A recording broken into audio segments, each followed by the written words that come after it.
Súper bien. Pues buenas noches, querido público. Espero que se encuentren excelentemente bien esta noche de miércoles. Justo mientras digo eso, me acabo de dar cuenta que perdí la plumita con la que escribo. Entonces me van a tener que regalar un segundo en la grabación. Ah, ya la encontré. Ah, perfecto. Decía yo, feliz noche de miércoles a todo el mundo que nos acompaña este día de hoy. La intención es continuar con lo que estábamos discutiendo en la sesión anterior. Entonces, para quien no lo recuerde, les hago un breve recordatorio. Vimos casi puras matemáticas, salvo por una breve introducción que sí es motivada por pura física. Vimos esencialmente puras matemáticas, ¿no? Comenzamos primero discutiendo cualitativamente qué es lo que esperamos que cumple un fluido, ¿no? Es esta propiedad interesante de que fluye, pero ¿cómo es que definimos formalmente que fluye? Pues lo que hicimos fue dar esta idea de un esfuerzo cortante. Es un esfuerzo que no está hecho para deformar a una masa longitudinalmente, o sea, no la estoy estirando, no la estoy comprimiendo, sino lo que estoy haciendo es un poquito de las dos. Eh, si quieren pueden pensar en esta figura de aquí, que lo estamos estirando a lo largo de esta dirección diagonal, hacia acá y hacia acá. Y entonces se hace como esta forma que les digo que es skew, esta de aquí.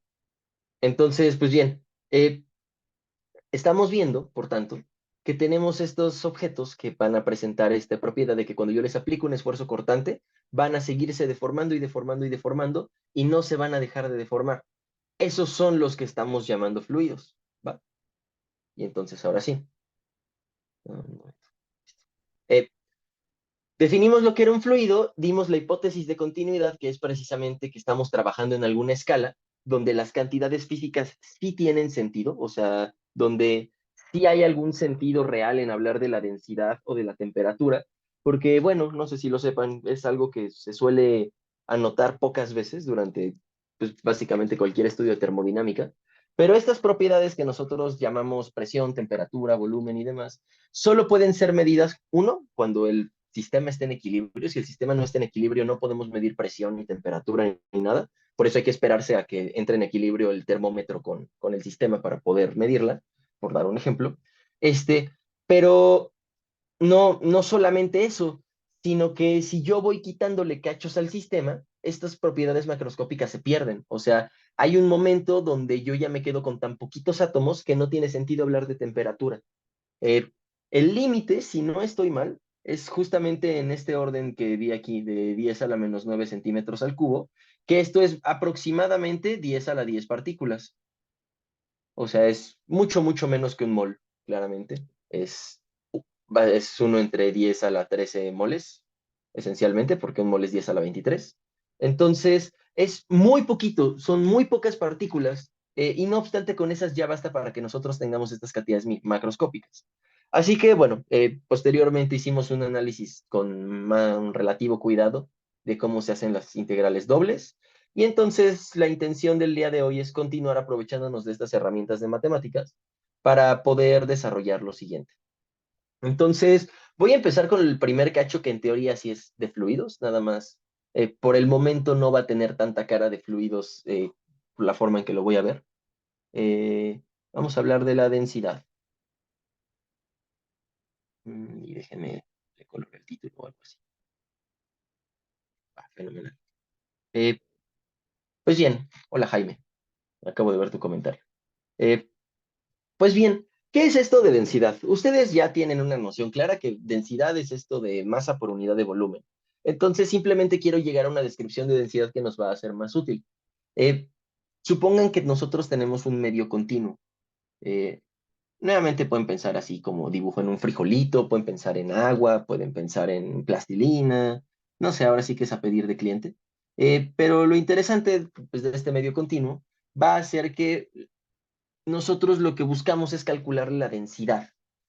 Ustedes saben que la densidad en general no es una constante para un cuerpo, ¿no? O sea, simplemente basta decir, el cuerpo humano obviamente no tiene densidad constante. Si yo me cortara mi mano izquierda, que les estoy mostrando ahorita, hay una densidad absolutamente distinta en mis huesos, en mis músculos, en mi piel.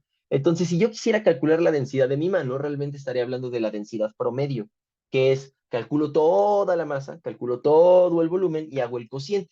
Y eso me va a decir más o menos en promedio cuánta masa hay por unidad de volumen. Pero si yo me cortara un cachito así de hueso, un cachito de piel, un cachito de uña, no van a tener esa densidad promedio, solamente fue una aproximación que se hizo. Lo que buscamos hacer ahora es caracterizar la densidad localmente, es decir, que a lo mejor sí no tiene sentido decir toda la densidad de la mano, pero sí puedo decir, ah, bueno, si yo me fijo en mi mano y me fijo en una uña, puedo cortar un cacho de mano que solo sea un pedacito de uña y puedo calcular la densidad solo de ese cachito. Y entonces digo, en ese punto particular, la densidad vale lo que sea que me haya dado, no sé, 0,01 gramos sobre mililitro, por ejemplo.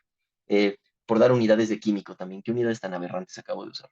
Pero bueno, la cuestión justo es esa. Lo que vamos a hacer para definir densidad es pensar que de todo nuestro volumen nosotros vamos a partir cachitos infinitesimalmente pequeños. Ya sabemos que uno de estos cachitos eh, le podemos asociar un volumen dB y ya dijimos que este volumen dB es de X por dy por dz.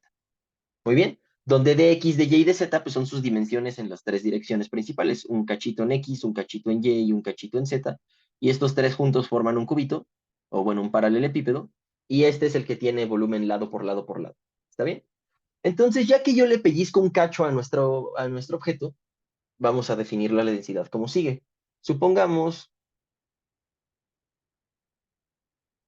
que en un medio continuo,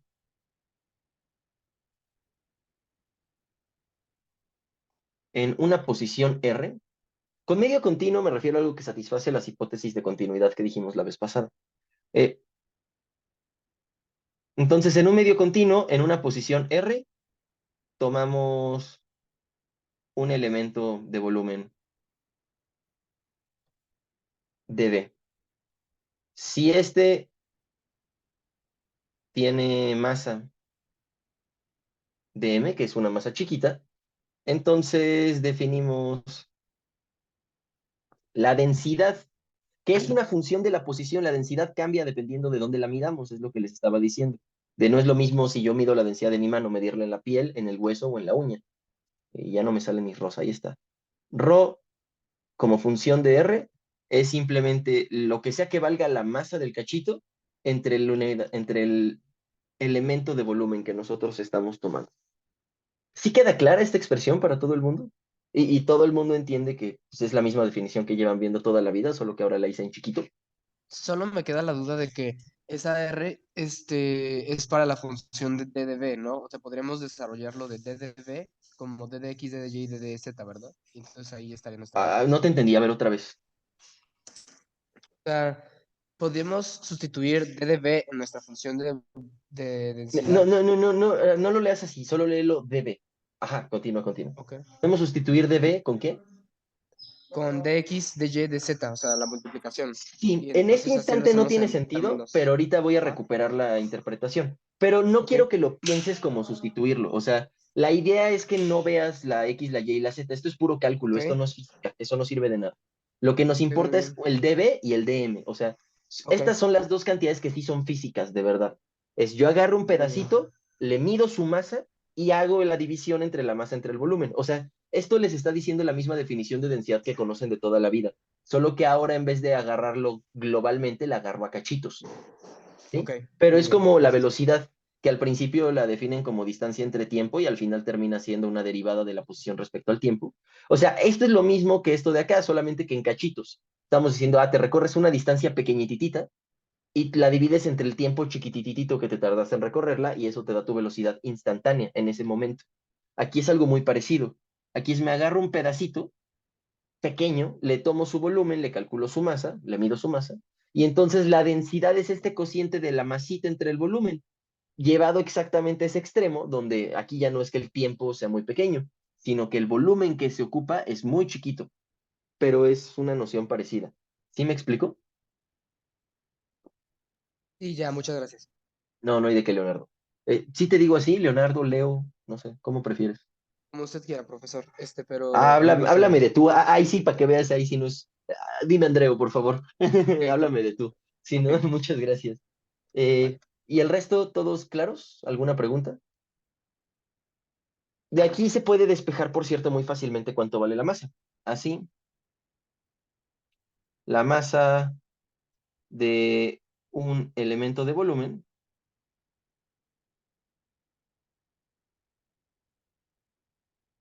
y este lo vamos a llamar dB, Es pues simplemente lo que se despeja de arriba. Es ρ por dB. Pero aquí sí quiero detenerme a decir algo. Cuando ustedes, por ejemplo, calculan centros de masa, no sé si lo vieron en alguno de los libros, o por ejemplo, momentos de inercia, a la hora de calcular un momento de inercia les dicen, en X la coordenada es esta, en Y la coordenada es esta, y en Z la coordenada es esta. Y entonces uno dice, órale, pues que, perdón, aquí dije coordenadas, pero más bien son los momentos respecto a cada eje. Este es el momento respecto al eje X, el momento de inercia respecto al eje Y, y el momento de inercia respecto al eje Z. Eh, Estos objetos, pues, en principio no tienen sentido, ¿no? Porque yo digo, pues, vaya, la X claramente no es una función de la masa, esto como lo integro. Y es que la cuestión es justo ocupar lo que acabo de ver arriba. El dm yo lo voy a poder escribir como rho de b, y estas integrales sí las sabemos hacer, son las que aprendimos a hacer la vez pasada. ¿Sí? Esto es rho por dy de x de z. Entonces, quisiera que hiciéramos un ejemplo sencillo para poder aterrizar esto. Entonces, primero quiero mencionar, el volumen de un cuerpo,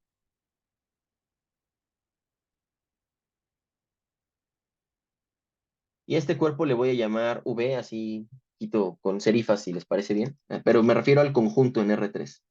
En R3, por cierto, ya la vez pasada dijimos que es R2, R2 son pues es el plano cartesiano, las parejas de números reales. R3, pues por intuición, ¿qué va a ser? Si en vez El de dos espacio. tengo tres. Es el espacio cartesiano, ¿no? Justamente. O sea, son tres dimensiones. Tengo una X, una Y y una Z, y esto es R3. Es el conjunto de las ternas ordenadas de números reales que estamos identificando justo con el espacio cartesiano. Entonces, el volumen de un cuerpo V en R3 está dado simplemente por el cálculo de la integral que pongo arriba, es decir, eh, el volumen, voy a poner el volumen de este conjunto V, es igual a la triple integral sobre todo el cuerpo, es decir, los límites de integración tienen que abarcar al cuerpo, del diferencial de volumen. Entonces, para ver cómo se aplica esto, voy a ver un ejemplo que es trivial. O sea, vaya, voy a demostrar que el volumen de un paralelepípedo es lado por lado por lado, pero se van a dar cuenta que el cálculo es una tontería. Entonces, hallar el volumen de un prisma rectangular de lados A, B y C. Entonces, si les hago un dibujito por aquí, lo que estoy diciendo es esto. Ay, pero no quiero que me pinten. Mm, Ahí está. Aquí el rectángulo. Después eso no salió. Después esta otra pieza. Ahí está más o menos. Y finalmente esta de aquí. Va. Un segundito nada más que lo acomode un poco para que no se vean tan feos los apuntes. Ahí está. Entonces ese es nuestro prisma en R3. Pueden ponerle los ejes donde quieran, pues se los pueden poner aquí o se los pueden poner acá embonados. Ahorita yo voy a escogerlos de una forma muy mañosa. Pues los ejes los podemos poner como se nos antoje siempre. Entonces lo que voy a hacer es acomodar el eje Z justo sobre esta arista que estoy dibujando. Y los ejes X y Y justo sobre las otras dos que acabo de trazar. Entonces, este de acá es el eje X, este que va para acá es el eje y este que va para arriba es el eje Z. Y entonces vamos a suponer que en el eje X esto mide A, en el eje Y esto mide B y en el eje Z esto mide C. ¿Sí? Son los tres lados del prisma. Lo que quiero hacer es hallar el volumen de ese prisma, pero hallar el volumen de ese prisma va a ser muy sencillo a partir de lo que tengo arriba. Entonces el volumen del prisma va a ser la integral triple de dB, pero dB ya les dije que significa dx, dy, dz. Y entonces necesitamos ponerle los límites de integración a la integral respecto a x, después a la integral respecto a y después a la integral respecto a z. Lo que quiero hacer es ver qué puntos están adentro del prisma, de dónde a dónde tengo que integrar. Pues fíjense que en x, los puntos, los puse aquí al revés, perdón. Esta B debería ser la de y la A debería ser la de x, entonces los puse mal. Decía yo, los puntos que están en el prisma tienen coordenada x desde 0 hasta A. ¿Sí me explico? Porque los que tienen coordenada x igual a 0 son los que están en la cara de aquí atrás del prisma, la que está en el fondo. Y los que tienen coordenada x igual a son los que están en la cara de aquí enfrente. Entonces, todos los que están en medio son los puntos en el prisma. Así que x va de 0 a a. Análogamente, espero que lo entiendan, y va de 0 a b y z va de 0 a c. Entonces, si yo hago estas tres integrales, fíjense que las tres son independientes, es decir, esta primera integral me va a dar un número. Ahorita no me importa cuál es, va a ser muy fácil de calcular, pero me va a dar un número. Entonces, como esto es un número, sale de la integral que depende solamente de y. O sea, vaya, lo que les estoy diciendo es, ignoren la integral de z. Tengo la integral de dx, de 0 a a, y esto está adentro de la integral respecto a y, de 0 a b. Entonces, esto de aquí no importa cómo se llame, es un número. Los números salen de las integrales. Entonces, el resultado de estas dos integrales juntas va a ser el producto de los dos resultados. ¿Por qué? Porque la integral respecto a x sale como constante de la integral respecto a y. Si todo el mundo me siguió en este paso, lo voy a escribir, pero quiero que les quede claro. Porque lo que voy a hacer es entonces decir, bueno, como las tres integrales son independientes, es decir, como la integral respecto a x no involucra a las otras dos variables, la integral respecto a y no involucra a las otras dos variables, y la integral respecto a z no involucra a las otras dos variables, todas son constantes y las podemos sacar unas integrales de otras, y entonces al final nos queda una multiplicación de tres integrales. Nos queda de 0 a integrado respecto a x, de 0 a b, integrado respecto a y de 0 a c, integrado respecto a z, y pues estas tres se están multiplicando. Reviso el chat. Ahí me pusieron la mayoría que sí. Alguien dice el terror de los matemáticos, supongo que es cuando estaba hablando de diferenciales. Jesús acaba de decir que mi integral quedó bonita, muchas gracias, sí, le eché ganas. Y entonces, pues bueno, la primera integral se las pregunto yo a ustedes. Si yo integro de 0 a dx, ¿cuánto da? Ah, tengo una Ah, duda. ¿Qué fue lo que hizo para decir que esa integral triple es la multiplicación de las tres integrales? O sea, ¿cuál grado de control? es... velo ahorita, quítale la tercera, nada más para simplificar la explicación. Velo solo con dos integrales. Lo que estaba diciendo yo aquí es que cuando hacemos la integral respecto a x, esto de aquí es un número. Y de hecho va a valer a, o sea, esto es exactamente igual a a, ¿no? Me acaban de decir aquí. Pero es un número. Entonces, por el momento lo voy a escribir como a, pero piénsalo como la integral completa. Es una integral, entonces, adentro de la otra, y la integral que está dentro me da este resultado. Pero ese resultado es un valor numérico que no depende de la y. Entonces, las constantes salen de la integral, y este es igual a por la integral respecto a y. Pero la a era la integral respecto a x, entonces lo que nos queda es el producto de las dos integrales. Y lo que les estaba diciendo yo era lo siguiente. Como la integral respecto a x no involucra a la variable y la integral respecto a y no involucra a la variable x, podemos sacar una de la otra, como si fuera una constante, la extraemos, y entonces nos queda el producto de las dos integrales, porque son independientes. ¿Sí te quedó más claro, Leonardo? Ay, no, no, no, espera, no, no, Sí, no vi. ¿Sí no eres tú, pasa nada. Leonardo? No, soy Luis Ángel. No, Luis Ángel, perdón, pero ¿te quedó claro, Luis Ángel? Sí, sí, sí, sí. Va, perfecto. Y entonces, bueno, ya me dijeron que la primera integral da A, pues la segunda integral va a dar B y la tercera integral va a dar C. Y entonces el volumen del prisma, en efecto, es el producto de los tres lados, A por B por C, que es exactamente lo que aprendimos en la primaria. Entonces, hasta ahora todo va bien. ¿Alguna pregunta? No. Sin dudas. Va, perfecto. Y entonces, ahora sí, de este modo, vamos a ponerle ahora sí, la masa total de un cuerpo con densidad ρ. Y es importante aclarar, esta ρ es función del espacio, o sea, depende de la posición en la que yo la estoy midiendo, depende de la r. Aquí nada más le pongo que depende de x, y, z para ser explícito. Pero la ρ depende del Perdón, espacio. creo que te voy a tener que interrumpir ahí. X, Y, Z y lo de la R son más o Sí, menos la misma forma de ver la misma cosa. sí, o sea, el vector r es el vector x, y, z. Perfecto, ¿Sí está gracias. bien? Es un vector de posición, no, no, no, a ti por la pregunta. Es un vector de posición cualquiera en el espacio, porque ustedes saben que las trayectorias se ven como r de t. Es decir, es una posición que depende del tiempo. Pero eso quiere decir que tengo una coordenada x de t, una coordenada y de t y una coordenada z de t. Y esto es lo que nos dan son las coordenadas, o sea, las posiciones de cada uno de los puntos en la trayectoria proyectadas sobre las tres coordenadas. O sea, en algún tiempo t particular, me fijo en la coordenada x, y, z y eso nos da el valor de estas tres funciones. Entonces, R en general, una posición cualquiera abstracta en el espacio, es un punto x, y, z cualquiera. Entonces, esto sí lo voy a tomar como una igualdad así trivial que espero que todo el tiempo tengan en cuenta. El vector R es igual a x, y, z. Perfecto, Y, gracias. no a ti. Y entonces, ya que yo tengo la densidad así, pues para calcular la masa, yo sé que la masa intuitivamente tiene que ser la suma de todos los cachitos de masa sobre el volumen del cuerpo. Aquí no le voy a poner la triple integral para no escribir mucho, pero este es una integral triple. No, no saben qué, para no confundirlos sí les voy a poner. Entonces, esta masa es simplemente yo sumo todos los cachitos, es decir, parto este prisma en cuadraditos, le mido la masa a cada uno y la sumo a lo largo de todo el prisma. Espero que esto les parezca intuitivo. Pero de los que acabamos de escribir aquí arriba, tenemos que el dm lo puedo escribir como ρ por dB.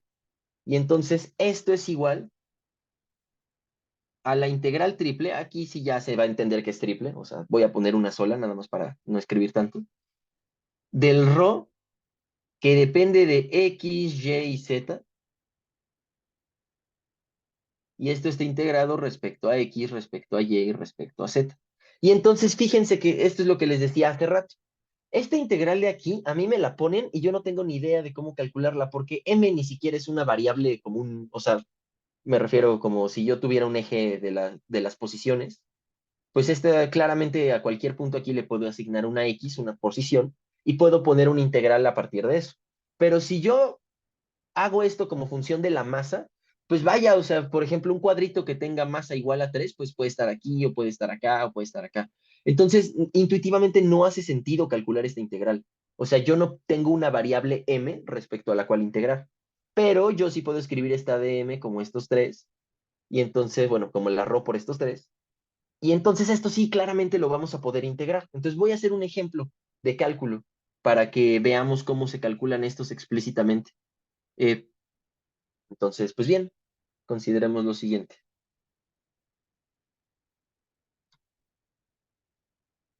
Ay, creo que los estaba poniendo en rojo, ¿verdad? Aquí arriba, sí, rojo. Entonces, el ejemplo que estoy a punto de poner, me gustaría que lo pensaran más bien como un sistema físico. O sea, no va a ser muy físico el enunciado es puras matemáticas, pero la idea es la siguiente. Yo les voy a dar un prisma cuya densidad depende de la altura. Entonces, es un prisma que es mucho más denso en la base de lo que es en la punta de arriba. Entonces pueden imaginarse como si yo tuviera una solución de agua con sal o de agua con azúcar, la mezclo en un vaso y la dejo ahí descansar un rato, y entonces después de dejarla descansar lo que vamos a notar es que aquí abajo es donde más se concentra el fluido, y bueno, más bien la sal o el azúcar, y conforme van subiendo, se va espaciando cada vez más, es cada vez menos la concentración, y entonces justamente se va a disminuir la densidad conforme uno se eleva. Es decir, aquí es más denso, aquí es menos denso. Y entonces, pues es lo siguiente. Eh, Consideres el prisma del problema anterior. Prisma anterior le voy a poner. Con densidad. Y entonces va a ser una densidad que solo va a depender de z, ¿ok? Es decir, ρ sí es función de las tres variables, pero es como cuando ustedes escriben f de x igual a 3. Esta es una función constante. Es una función de x, por supuesto, pero es constante. No hay una x apareciendo de este lado. Así es como voy a escribir esta ρ. ρ sí depende de las tres variables, pero va a ser constante en x y en y, solamente va a aparecer z, pero sigue siendo una función de tres variables, aunque solo aparezca z. Lo mismo como esto de aquí abajo es una función de una variable, aunque la variable no aparezca. Entonces, ρ de x, y, z lo vamos a tomar como una constante lambda que nos va a dar las unidades entre z más 1. ¿Está bien? Y entonces lo que queremos hacer es calcular la masa total del prisma. Calcular su masa. Y entonces la solución es la siguiente. La masa del prisma, por lo que acabamos de escribir arriba, es la integral triple de todo, sobre todo el volumen de la función ρ integrada respecto a las tres variables. Entonces ahora sí vamos a escribir las cosas como son. Este volumen es el del prisma, entonces los límites de integración, espero les parezca bien, son exactamente los mismos que ya teníamos, porque estos límites de integración lo único que hacen es decirnos de dónde a dónde estamos integrando, cuál es el conjunto que consideramos, es una parametrización de ese conjunto. Y después, rho de x, y, z es este valor de aquí. Entonces va a ser lambda entre z más 1. Y esto lo estamos integrando primero respecto a x, después respecto a y al final respecto a z. Entonces voy a hacer la cuenta, pero quiero que vean que pasa otra vez lo mismo que pasaba en la integral anterior. Este objeto de aquí es independiente de x, es una función, pero solo depende de z. Entonces, como solo depende de z, esto es una constante a ojos de la x y sale de la integral. Después estoy integrando respecto a y. Una vez más, esto es constante en y porque solo depende de z. Entonces vuelve a salir de la integral y entonces ahora sí ya queda en la integral respecto a z. Y entonces, siguiendo el mismo razonamiento que en el caso anterior, esto es la integral de 0 a respecto a x, por la integral de 0 a b respecto a y, por la integral de 0 a c de lambda entre z más 1 respecto a z. Bueno, o sea, no pongo paréntesis, pero les pueden poner como unos paréntesis acá para que se note que son productos, o sea, que se están multiplicando estas tres integrales, pero les queda claro a todos que en efecto esta integral, por los mismos argumentos del ejercicio pasado, se puede separar en estas tres. A partir de aquí ya voy a suponer que lo entienden, pero sí me gustaría una última confirmación, por si a alguien todavía le queda duda de cómo es que esto queda partida en un producto de tres integrales. Sí. Sí, va, perfecto. Ahí en el chat ya vi igual varias personas confirmar. Fenomenal, muchas Sí. gracias. Ah, dime. No, sí, sí, sí, todo correcto. ¿Sí? Ah, Gracias. va, perfecto. No, muchas gracias. Y entonces si hacemos las integrales, pues la primera nos va a dar A fácilmente, la segunda nos va a dar B fácilmente, y la tercera vamos a hacerla con más cuidado. La lambda es una constante que decía yo que nos daba las unidades. O sea, si yo me fijo aquí, pregunta rápida para ustedes, y esto es importante que lo sepan hacer como estudiantes de física, o bueno, como olímpicos. Si z más 1 tiene unidades de longitud, o bueno, dimensiones de longitud, ¿qué dimensiones debe tener lambda para que esto sí sea una densidad? Si quieren, les doy un minuto para que lo piensen en lo que termino de escribir aquí abajo. Voy a pausar la cuenta para que puedan pensarlo, solo voy a terminar de escribir el renglón. Pero díganme, ¿qué dimensiones debe tener lambda para que funcione todo esto? A, B, lambda por la integral de 0 a c, de 1 entre z más 1 respecto a c. A ver en el chat. Muy bien, Jesús, exactamente. Jesús ahí puso que es masa entre longitud al cuadrado. Y observen, por supuesto, si yo le saco las dimensiones a esta cantidad de aquí, entonces estas son las dimensiones de lambda entre las dimensiones de z más 1. Lambda, quedamos que las desconocemos, pero las de abajo ya les dije que es de longitud. Y una densidad es masa sobre volumen, es decir, las dimensiones de ρ son estas de aquí, pero el volumen es longitud al cubo. Entonces nos tiene que dar masa entre longitud al cubo, es decir, que esto de aquí arriba tiene que ser masa entre longitud al cubo. Y por lo tanto, si cancelo esta L con alguna de estas tres, ya nos queda que las dimensiones de lambda son masa entre L cuadrado. ¿Está bien? Es decir, es algo así como masa por unidad de área. Eh, no quiero que lo interpreten así porque no va con esa intención, pero lo pueden pensar así si quieren. Y ahora sí, terminando esta cuenta, les pregunto yo a ustedes, ¿alguien sabe cuál es la integral de 1 entre z más 1 respecto a z? Ahí ya se nos adelantó Diego y bueno, Jesús ya nos lo confirmó, en efecto. eh, es logaritmo natural de z más 1. Acuérdense que si yo tengo el logaritmo natural de x y esto lo derivo, esto nos da 1 entre x. Entonces si tengo el logaritmo natural de z más 1 y esto lo derivamos, respecto a z obviamente, pues nos va a dar 1 entre z más 1, que es exactamente lo que tengo aquí. Por eso es esa de la integral. Y entonces esto es a, b, lambda por el logaritmo natural de z más 1, y esto lo tenemos que evaluar desde 0 hasta c. Entonces vamos a echar la cuenta muy fácilmente. Esto es A por B por lambda, por el logaritmo natural de C más 1 menos el logaritmo natural de 0. ¿Cuánto vale, perdón, de 0 más 1, que es logaritmo natural de 1? ¿Cuánto vale el logaritmo natural de 1? Pero 0, exactamente. Y entonces esto es A por B por lambda por el logaritmo natural de C más 1. Y esta ya es la masa del cuerpo. Entonces, si nos dieran explícitamente las dimensiones A, B y C y nos dijeran la constante lambda, yo ya puedo calcular la masa. ¿Está bien? Esto nos va, justo lo que pone Jaime, que la derivada del logaritmo natural de Pepe es 1 entre Pepe, exactamente. A menos que, a menos que Pepe dependa de X, en cuyo caso hay que aplicar una regla de la cadena. Pero sí, exactamente. Esto de aquí es la masa. Fíjense que claramente debe tener unidades de masa. Esto es adimensional, ¿no? Los logaritmos naturales no tienen dimensiones adentro. Eh, pero podemos fijarnos en que AB por lambda, A por B, pues las dos son longitudes, esto tiene dimensiones de L cuadrado. Y lambda quedamos que tiene dimensiones, ay, perdón, dimensiones de M entre L cuadrado. Entonces, si yo multiplico las dos cosas, obviamente nos va a quedar una masa. Entonces, esto sí tiene dimensiones de masa, ¿vale? Para que chequemos que todos los resultados hagan sentido físico.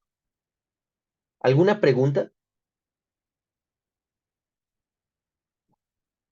Nada más dejen, para que quede bonito el resultado, voy a pasar la No hay lambda al preguntas. principio. Perfecto. Dejen, reviso el chat. sin dudas. Muy bien. Ahí dicen también unos cuantos, ninguna duda. Va. Pues si surge alguna, ya saben que me pueden interrumpir. Pero vamos a buena velocidad, entonces quisiera continuar. Ya acabé con densidad. Esto es principios de densidad, pues lo que vamos a necesitar para poder hacer cuentas en el futuro. Entonces, y en particular lo que interesan son las ideas detrás. No, no quiero que se lleven la idea de que fluidos es puro cálculo, porque cuando resolvamos los problemas que sí son de Olimpiada, nos vamos a dar cuenta que ninguno involucra cálculo. Pero el problema es que no le vamos a poder entender a los conceptos que resuelven esos problemas si no entendemos el cálculo. Entonces, por eso es que les doy ese preludio de cálculo. Eh, Nuevamente, no es fundamental y no va a ser necesario del todo para que puedan resolver sus selectivos, pero sí va a ser fundamental que lo entiendan de alguna forma, porque si no, no me van a poder seguir el hilo con las explicaciones. Entonces, lo que sigue es hablar de presión. Les decía yo que hay dos cantidades físicas que nos van a interesar mucho para estudiar fluidos, que son la presión y la densidad. Eh, la densidad porque pues, nos permite hacer esta relación entre masa y volumen, que va a ser una equivalencia importante, porque en fluidos es muy difícil determinar la masa de algo, pero calcular el volumen realmente no lo es tanto. Eh, y bueno, por otro lado está la presión que nos va a dar nuestro concepto de fuerza en un fluido. Entonces, por eso son los dos conceptos más importantes, porque uno nos da el análogo de la masa y el otro nos da el análogo de la fuerza. Y si queremos escribir la segunda ley de Newton, sabemos que necesitamos conocer esas dos cosas al menos. Por lo tanto, tiene sentido que estos sean los conceptos que estamos persiguiendo. Entonces, la presión, creo que todo el mundo sabe una definición clásica de fuerza entre área, y entonces la voy a escribir así. La presión es una medida de la fuerza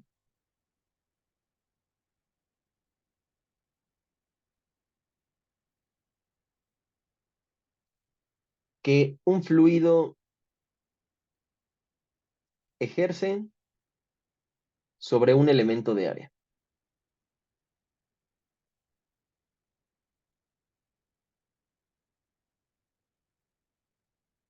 Y entonces quisiera que nos imagináramos el siguiente sistema. Tenemos algo así como un vasito.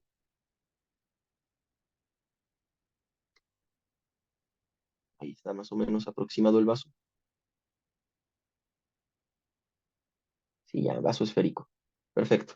Y entonces adentro del vaso nosotros vamos a tener alguna especie de fluido. Vamos a pensar siempre que es agua, ¿no? Para facilitar las imaginaciones. Y entonces si nosotros tenemos este fluido dentro del vaso, que es agua, vamos a pensar en que nos agarramos un cubito, bueno, un prisma adentro de este fluido. Y aquí sí va a ser importante que le dibuje yo volumen a este prisma.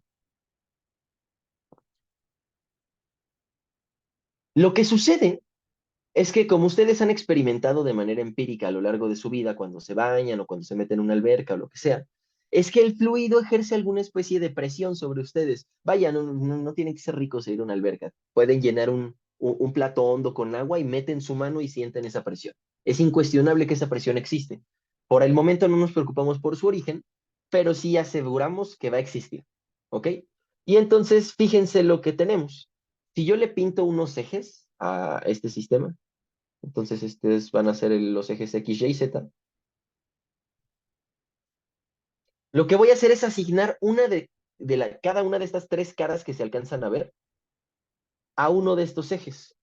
Observen, creo que esto ya lo saben, que la forma natural de representar un plano es con su vector normal.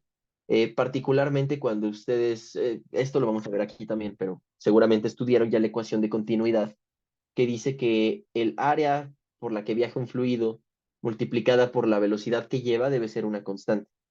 Entonces, cuando nosotros estudiamos esta ecuación de continuidad, lo que hacemos es definir una especie de flujo a través de este área. Y este flujo lo obtenemos precisamente calculando un vector de área que es perpendicular a una superficie y un vector normal. Entonces, este es el vector de área, es un vector que es perpendicular al cachito de plano, cuya magnitud es el área y cuya dirección la da un vector normal, un vector que es perpendicular al plano. Este de aquí sería el vector normal. Entonces, para calcular el flujo de algún fluido a través de esta superficie, lo que hacemos es, bueno, si la velocidad del fluido va por así, o sea, si el fluido le está atravesando de izquierda a derecha, eh, así está atravesando el fluido y pasa de este lado, lo vamos a ver con cuidado y lo vamos a deducir. Pero aquí el flujo que hay de fluido a través de la superficie es justamente el producto punto de este vector A con la velocidad. Y es que resulta ser que sí es muy natural que nosotros identifiquemos las áreas con vectores perpendiculares a las mismas. Entonces, bueno, por ahora no llego a esto, no se preocupen si todavía no me entienden, lo vamos a ver bien. Pero lo que sí quería mencionar es que lo interesante es que nosotros le vamos a asignar vectores a planos, vectores que son perpendiculares a los planos y que miden su área. Entonces, voy a borrar esto, nada más para poder hacer las cuentas que sí nos tocan. Pero lo que quiero que observen es que esta cara de aquí adelante es perpendicular al vector X gorrito o Y gorrito, no sé cómo lo denoten. Esta de acá arriba es perpendicular al vector Z gorrito. Y esta de acá a la derecha es perpendicular al vector Y gorrito. ¿Todo el mundo está de acuerdo? Creo que alguien iba a decir algo.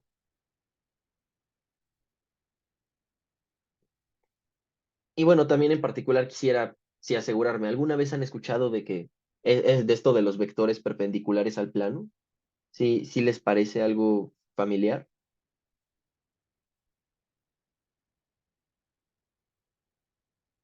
Va. eh, ya saben que si en algún momento digo alguna locura, me pueden detener. Ay, Leonardo, ¿y te parece, te hace sentido? O sea, al menos, La imagen aunque sí, todavía no lleguemos a flujo, la idea sí te queda clara. O sea, que yo tengo un sí, plano la de idea área sí.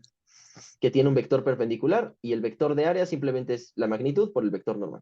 Entonces, si esa Sí, idea te sí, queda sí. clara, por el momento es lo único que vamos a necesitar, no te Va, preocupes. perfecto, perfecto. Entonces, bueno, No dime. no veo lo perpendicular, o sea, no son como más bien paralelos a los ejes, esos vectores. Sí, los vectores y lo que me refiero es que son perpendiculares a estas caras. Ah, ok, ¿Sí? ya. ¿Sí me explico? Sí, sí. Va, perfecto. Entonces, justo como son perpendiculares a estas caras, a esta cara de aquí la vamos a llamar la cara X, a esta de aquí la vamos a llamar la cara Z y a esta la vamos a llamar la cara Y, porque son perpendiculares a los respectivos vectores unitarios. Entonces, teniendo esto, lo que voy a decir es, fijémonos en una de las caras, la que quieran, no importa cuál. Eh, Fijémonos en una de estas caras.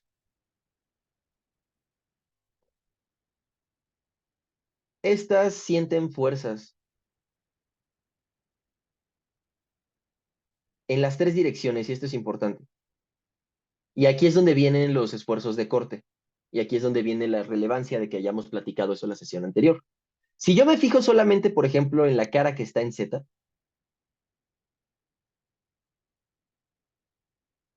Entonces esta es la cara Z. Y va a tener su vector normal, el Z gorrito. Eso no lo vamos a quitar. Entonces, este es el vector normal, que es Z gorrito. Esta cara puede sentir fuerzas en los tres ejes, es decir, esta cara puede sentir una fuerza que la arrastre en las X, que la voy a llamar FZX, es decir, es la fuerza sobre la cara Z en dirección X. Después va a sentir una componente en Y, que se va a llamar FZY. Y finalmente tiene una tercera componente en Z, que es FZZ. ¿Sí está bien? Entonces, por ejemplo, en la cara Z, vamos a tener que el vector de fuerza sobre una de estas caras, los vectores de fuerza en cada cara son, pues el vector que siente la cara X va a ser, así como dibujé esto, pero pues con las X.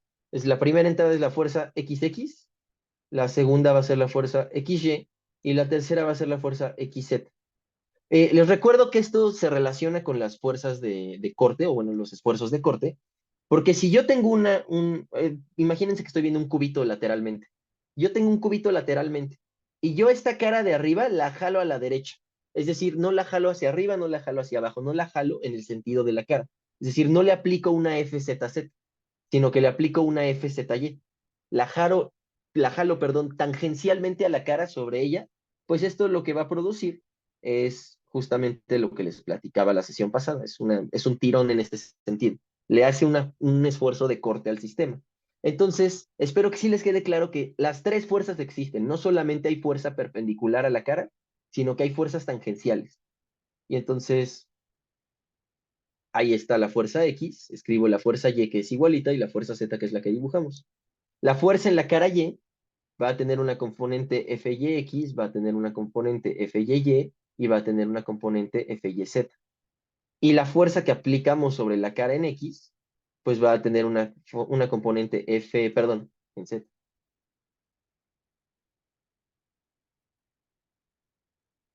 Va a tener una componente FZX, va a tener una componente FZY y una componente FZZ. ¿Sí estamos de acuerdo con esto que estoy escribiendo? Sí. Va, perfecto. Entonces, bueno, lo que quisiera hacer es la siguiente mención. Lo voy a pintar en R3 para que quede muy bien claro. Entonces, aquí tengo mis ejes. Y quiero que nos imaginemos que tenemos una de esas caras orientadas en el espacio. No le voy a poner que es la X, la Y o la Z para que no lo pensemos como alguna de las tres, sino cualquiera de ellas. Entonces, imagínense que yo tengo mi plano que se ve como algo así. Voy a intentar que se vea bien. Entonces va a ser como algo por... No, esto ya se ve muy feo. Ahí está, como algo así. Y entonces, aquí tengo un planito. Su vector normal va a ser algo así. Y entonces este tiene un vector de área. Súper bien. Pues ahora imagínense que yo lo que hago es aplicarle una fuerza a este cuadrito. Lo que va a suceder, imagínense por ejemplo que es la cara Z. Pues lo que voy a hacer es aplicarle una fuerza así en la dirección Z, una fuerza así en la dirección y una fuerza así en la dirección X. Y entonces quiero ver cómo es que cada una de ellas actúa.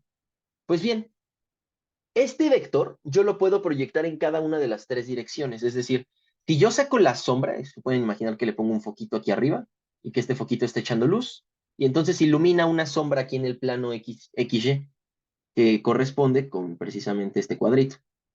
Entonces tenemos una sombra en XY. También tengo una sombra en ZX. Y por supuesto que también tenemos una sombra en YZ. Ahí está. Nada más déjenle pongo nombre a los ejes por si alguno se confunde todavía con cuál es cuál plano.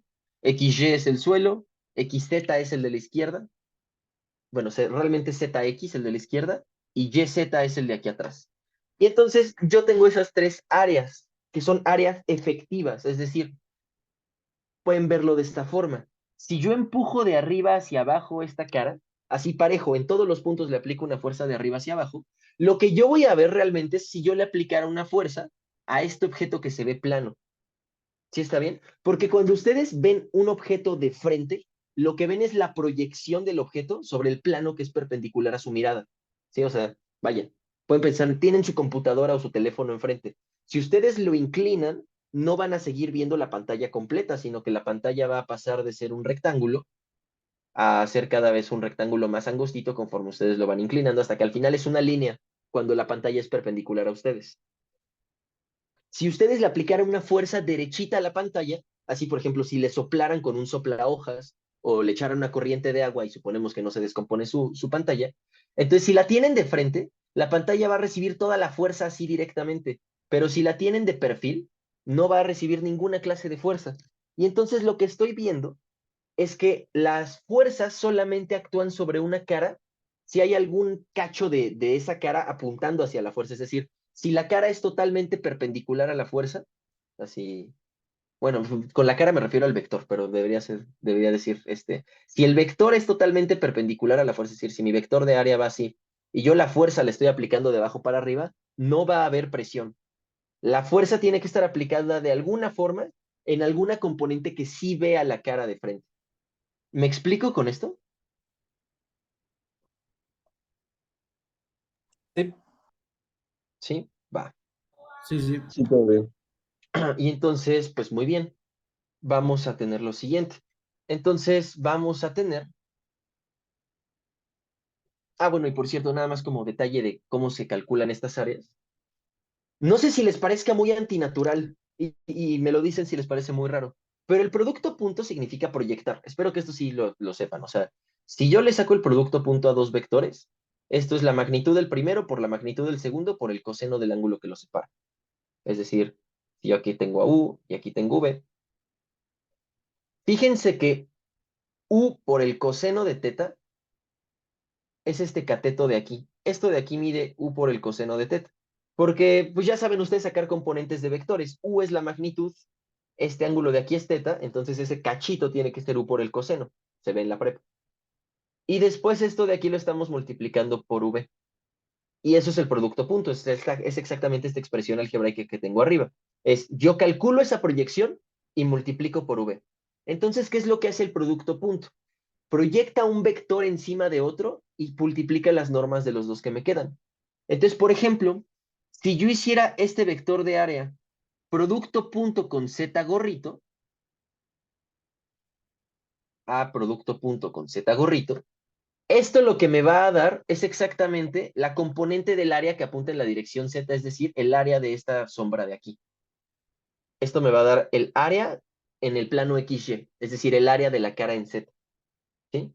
Si después hiciéramos el producto punto con X, entonces ahora saco el producto punto de esto con X, lo que voy a hacer es sacar la componente del vector en la X, es decir, a la hora de hacer A punto X, yo proyecto el área sobre la X, y como el vector X tiene norma 1, no lo dije ahorita con la Z, pero como estos tienen magnitud 1, a la hora de hacer el producto punto, a la hora de hacer U por V por coseno de teta, uno de estos va a valer 1, porque los vectores en los que proyecto son unitarios. Entonces, tal cual esto se va y solamente nos quedamos con la proyección. Por eso es que solo proyectamos. Así que A.x, por ejemplo, va a ser este vector A proyectado, perdón, en la componente X, es decir, es la componente X de este vector A. Y eso nos va a dar precisamente el área que yo vería de frente si me parara justo frente al eje X. Nos da el área que está en el plano YZ. Entonces, esto sería como un AX. ¿Les queda claro esto que les estoy diciendo? O sea, estas sombras yo las puedo sacar con productos puntos muy fácilmente.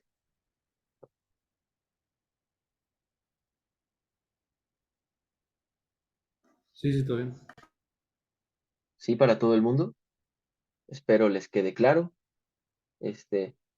Intenten, les diría yo como es buen ejercicio para ver que me entendieron. Intenten demostrarlo. O sea, intenten argumentar formalmente por qué si yo a este vector de área le saco el producto punto con Z, sí me va a dar el área que queda aquí en el suelo. Intenten justificárselo, pero se los juro que es verdad intuitivamente sí hace sentido, pero intenten tragárselo. Bueno, primero mastíquenlo un rato, después tráguenselo y ya después lo reflexionan y lo regurgitan. Entonces, reflexionenlo muy bien para poder ver qué es lo que pasa. Entonces, bueno, decía yo, como en esta cara, que podemos pensar que es la cara X o la cara Y o la cara Z, aplicamos estas fuerzas, entonces yo lo que quiero ver es, pues, cómo calculo la magnitud de estas fuerzas. Vamos a tener entonces que F en X va a ser lo siguiente. Va a ser alguna presión que actúa en las X, que nosotros ahorita no conocemos, pero va a ser alguna presión que actúa en las X por el área AX. Después va a haber una presión que actúa en las Y, el área AY, y después va a haber una presión que actúa en las Z por el área AZ. Ya sabemos, nuevamente, esta definición, sí supongo que la conocen, que presión es fuerza entre área. Entonces, si yo quiero ver todas las contribuciones de fuerza sobre una sola de las caras, yo lo que hago es, bueno, pues va a haber una presión que a la cara en X, así supongan que esta es la cara X, va a haber una presión que la va a empujar acá, que es la presión XX. Segunda presión que la va a empujar hacia acá, que es la presión XY. Y va a haber una tercera presión que la va a empujar hacia acá, que es la presión XZ. Entonces, solamente la cara X siente las tres presiones, ¿ok? La XX, la XY y la XZ. Y entonces, pues estas tres las sumamos y nos va a dar la fuerza. Para Y y para Z va a ser algo parecido. Aquí me falta un signo menos, ¿eh? Ahorita les argumento por qué todo esto tiene un signo menos, pero lo va a tener. En Y, yo voy a tener sobre la cara Y una presión que actúa en dirección X, va a ser PYX, que como apunta en la dirección X, afecta a la cara AX, porque es la que es perpendicular a esa dirección. Después va a ser una presión que actúa solamente en las Y por la cara AY, y después va a ser una presión que actúe solo en las Z por la cara AZ.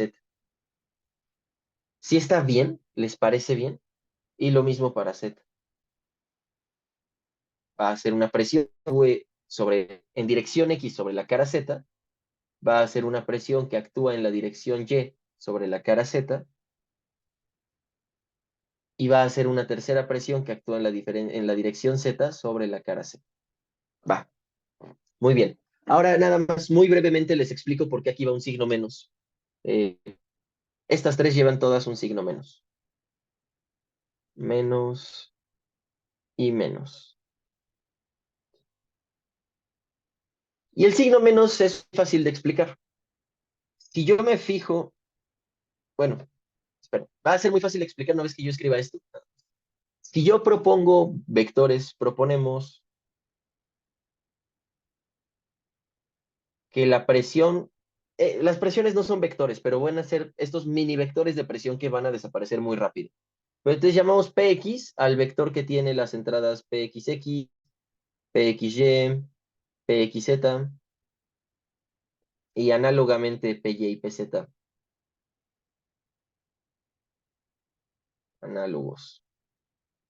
Si definimos nosotros estos vectores, entonces lo que estamos viendo es que f en x es menos la presión en x, producto punto el vector de área. F en y va a ser menos la presión en y, producto punto el vector de área. Y f en z va a ser menos pz, producto punto el vector de área. Y ahora sí les digo por qué el signo menos. Si ustedes agarran el elemento de área y pintan el vector normal siempre apunta hacia afuera.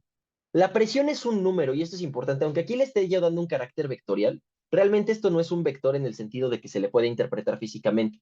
No existe que estos sean tres componentes de un vector, sino que estas son tres presiones distintas que yo estoy enlistando así juntitos en un vector, pero no hay una interpretación física para este objeto, ¿eh? Quiero que quede bien en claro eso. Entonces, bueno, decía yo, tengo un elemento de área y yo le aplico una presión.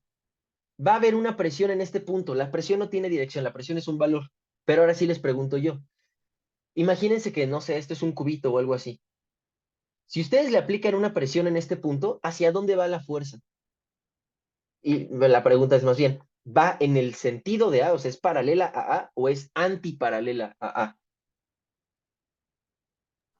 Antiparalela. Es antiparalela, ¿no? O sea, si yo le aplico una presión a este cubo, la fuerza que va a sentir va para adentro, no va para afuera. Si yo le aplico presión en este punto, la fuerza va para adentro, no va para afuera. Entonces, siempre estas fuerzas apuntan hacia adentro del cubo. Por eso es que nosotros le ponemos este signo menos. Porque si yo tengo mis presiones, insisto, mis presiones son números, no son vectores, pero las enlisto en un vector. Si yo junto estas presiones, así, por ejemplo, para esta cara de aquí, si yo junto esas tres presiones en un vector, me va a dar un número positivo cualquiera. Va a ser, por ejemplo, este. Vamos a decir que este es Px. Y el vector normal de área es este de acá. Va a ser A. Pues si yo calculo Px punto A, lo que voy a hacer es proyectar Px encima de A, y entonces me va a quedar como un cacho así. Multiplico y ya. Y a la hora de que hacer esa multiplicación, o sea, de la magnitud de A por la magnitud de esta proyección, eso es el producto punto, nos va a quedar un vector estirado que apunta para afuera. Y eso no queremos. Nosotros queremos que apunte para adentro, porque la presión empuja hacia adentro las cosas, no las jala hacia afuera. No es descompresión, es presión hacia adentro. Por eso estas tienen todas un signo menos. Entonces, ¿me explico con el signo menos? ¿Se entiende por qué existe ese signo menos?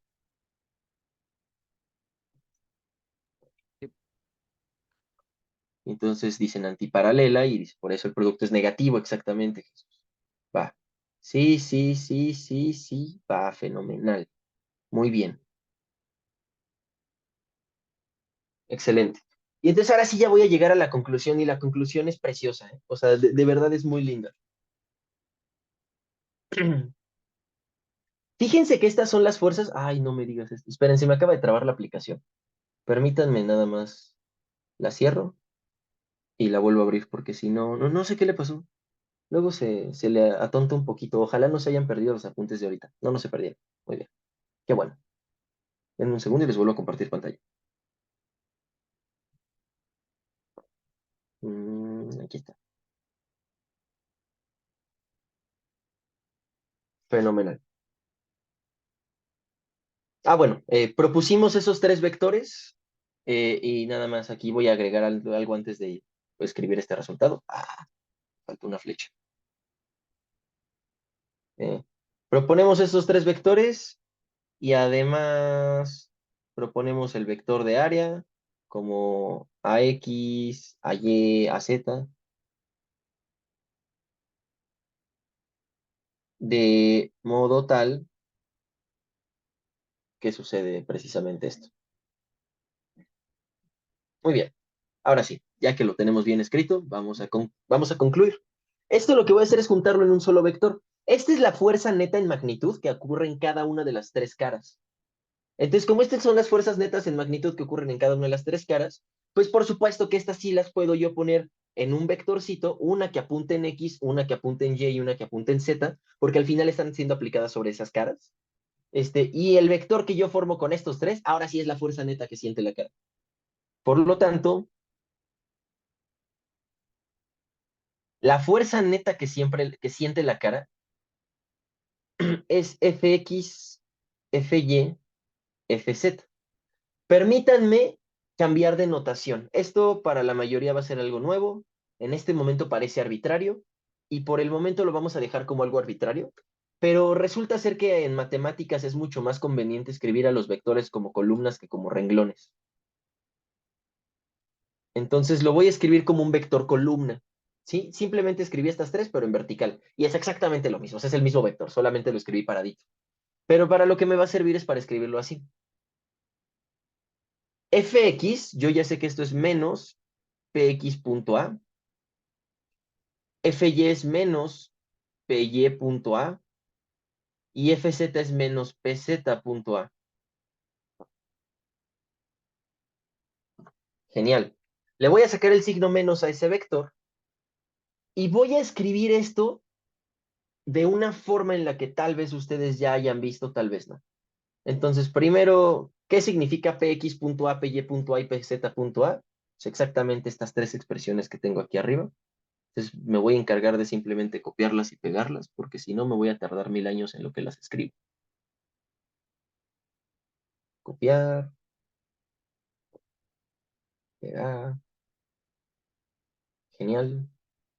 Y entonces tengo este vector. Y estas son las tres entradas del vector, la primera, la segunda y la tercera. Pero fíjense que estos tres son como tres, no son como, son exactamente tres polinomios en AX, AY y AZ.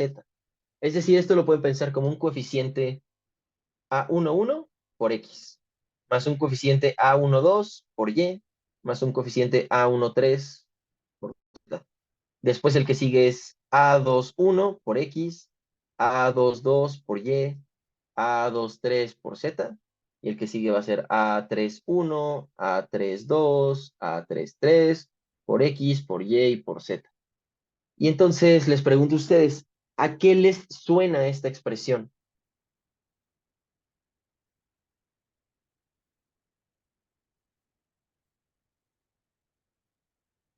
¿O esto se le parece a algo que ustedes conozcan de la escuela? Por ejemplo, si yo les pusiera 2x más Por la notación me 3y. imagino que es una, ¿cómo se llama? Una matriz. Sí, sí, justo eso quiero llegar, ¿no? Pero primero, ya me diste en el clavo. Excelente, muchas gracias. Pero bueno, eh, nosotros sabemos que existen sistemas de ecuaciones y que los sistemas de ecuaciones son de este tipo, ¿no? Son polinomios, son constantes por letras igualadas a números. Y es exactamente lo que tengo aquí. Estos de aquí son los números ahorita no importan, pero son constantes por letras. Es una constante por X, una constante por Y y una constante por Z, y lo mismo para los otros dos. Entonces, justo como bien nos indica Leonardo, la forma en que nosotros escribimos de manera sucinta este tipo de productos es con matrices. No necesitan saber qué es una matriz, solo quiero que sepan que es una forma en la que yo escribo los números en una tabla. O sea, es un arreglo rectangular de números. ¿Que para qué sirve? Pues exactamente para lo que voy a hacer, para poder simplificar mucho la notación. Entonces, justamente, por ejemplo, eh, el sistema que escribí, que es 2x más 3y, y después puse 3x menos y, esto yo lo puedo escribir, o bueno, esto le correspondería a que yo pusiera los coeficientes en una tabla, 2, 3, 3 menos 1, y aquí simplemente indico que mis variables son x y y. Así es como lo escribimos, y estos dos sistemas son equivalentes. Hay una forma de definir el producto de una matriz por un vector columna, que es tal cual renglón por columna. Es decir, son como los productos puntos de los renglones con las columnas. Si yo calculo el producto punto de este renglón con esta columna, es 2,3 producto punto x, y, y esto es 2x más 3y, que es exactamente lo que tengo de este lado. ¿Está bien? Y si lo hacen con el otro, el renglón por la columna, déjenlo vuelvo a poner, era 2, 3, 3 menos 1, multiplicando xy. Si ustedes multiplican ahora el segundo renglón por la columna, esto les va a dar 3x más menos 1 por y, haciendo el producto punto, que es 3x menos y, que es exactamente la segunda ecuación que yo tenía. Entonces, escribir un objeto como un vector que adentro tiene productos puntos, o sea, voy a llamarlo A1, producto punto el vector R, A2, producto punto el vector R, y A3, producto punto el vector R. Esto pues lo que nos va a decir es, bueno, yo tengo que formar una matriz con las entradas de estos vectores. El A1 tiene entradas 1, 1, 1, 2, 1, 3. El A2 va a tener 2, 1, 2, 2, 2, 3. Y el A3 va a tener 3, 1, 3, 2, 3, 3. Y todo esto va a estar aplicado al vector R, que ya dijimos que es el vector X, Y, Z. Entonces, si ustedes lo calculan renglón por columna, les va a dar la primera entrada. Renglón por columna les va a dar la segunda entrada. Y renglón por columna les va a dar la tercera entrada. Insisto, ahorita solo les estoy enseñando a hacer cuentitas con números en rectángulos. No les estoy diciendo qué significa la matriz. Pero entonces a lo que estoy llegando es que debe entonces poder escribirse esto de aquí arriba como una matriz de presiones PXX, PXY, PXZ, PYX, PYY, PYZ y PZX, PZY, PZZ. Y esto todo aplicado al vector de área, AX, AY, AZ. Y entonces, esta es la conclusión. Lo voy a escribir ahorita en una notación un poco más corta. pero lo que quiero que observemos es que nos salió muy naturalmente que de considerar tres fuerzas separadas en cada cara, o sea, estas tres que yo dibujé aquí, de considerar tres fuerzas separadas en cada cara, nos salió muy naturalmente que las presiones que asociamos a cada una de esas fuerzas se acomodan en una tablita y me dicen exactamente cuál es la fuerza neta sobre el sistema si yo conozco estos 9 numeritos. Fíjense, por cierto, que esto es poderosísimo, poderosísimo, poderosísimo, porque estamos diciendo que, bueno, yo les digo, a un objeto sólido yo le puedo aplicar infinitas fuerzas. Aquí tengo un vaso. Yo lo puedo empujar así, lo puedo empujar así, o lo puedo empujar para adelante, lo puedo empujar para atrás, y hay una infinidad de direcciones en las que yo lo puedo empujar, además de arriba hacia abajo. Entonces lo puedo mover en todas las direcciones. Pues esto resulta ser que nos dice que basta con conocer 9 números para tener capturados esos infinitos grados de libertad. Entonces está muy loco. Y bueno, ahí en el chat pusieron matriz, matriz, sistema. Exactamente lo que querían. Entonces, bueno, eh, definimos al tensor de presiones. Tensor es una palabra muy fuerte. Eh, por el momento, tensor es sinónimo de matriz. No son lo mismo. Una matriz no siempre es un tensor porque necesita tener una regla de transformación de cambio de coordenadas. A eso se refieren los memes cuando dicen que los tensores son lo que transforma como tensor. A lo que se refieren es que hay una forma muy particular en la que yo tengo que aplicarle un cambio de coordenadas a un tensor. Y entonces, si un tensor cambia de coordenadas distinto a eso, bueno, si un objeto cambia de coordenadas distinto a eso, decimos que no es tensor. Resulta ser que este sí cambia bonito de coordenadas, pero solo piénsenlo como una matriz. Es un conjunto de 9 números que me da toda la información de la presión. Entonces definimos el tensor de presiones, lo voy a poner así como una P marcadita, simplemente pues como este que acabamos de escribir, P, bueno, de hecho ni lo voy a escribir otra vez, lo voy a copiar y pegar.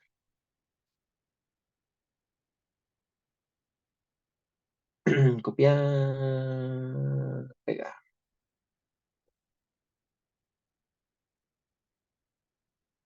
Y entonces esto es el tensor de presiones, ¿sí? Si nosotros escribiéramos explícitamente entonces, lo que tenemos es que la fuerza que está ahí arriba nos quedó igual a menos el tensor de presiones aplicado al vector A. Pero el vector A yo lo puedo desarrollar. Este es el tensor de presiones aplicado al vector unitario n. Y al final esto lo multiplicamos por el área. Y entonces, de aquí es de donde sale esta interpretación de que presión es fuerza entre área. Porque si yo paso el área dividiendo, entonces la fuerza total entre el área como magnitud, no área como vector. Aquí ya separé la parte vectorial de la n. Esto es menos la presión aplicada al vector normal.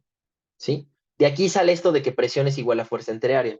Entonces quisiera recuperar la noción que ustedes ya conocen, la de pre. Eh, ¿Hasta aquí alguna pregunta? Esto es la parte difícil, lo que sigue es lo sencillo, que es aplicar la hipótesis de antes, la de que no hay fuerzas de cizalla, perdón, no hay esfuerzos cortantes, y con eso vamos a argumentar que estos 6 elementos valen cero. Pero por ahora, ¿alguna pregunta?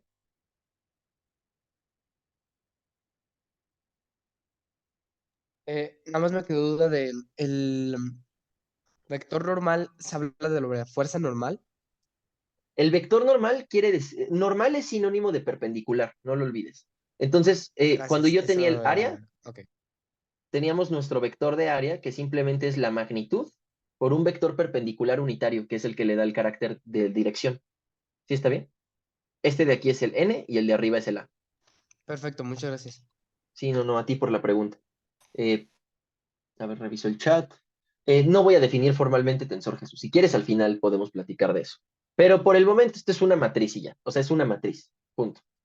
Eh, Ahora sí quisiera que regresáramos al planeta Tierra, dejemos de estar en un mundo tan abstracto y entendamos estos objetos. Entonces, bueno, primero que nada, eh, supondremos la hipótesis de hidrostática. ¿Cuál es la hipótesis de hidrostática? Que los esfuerzos cortantes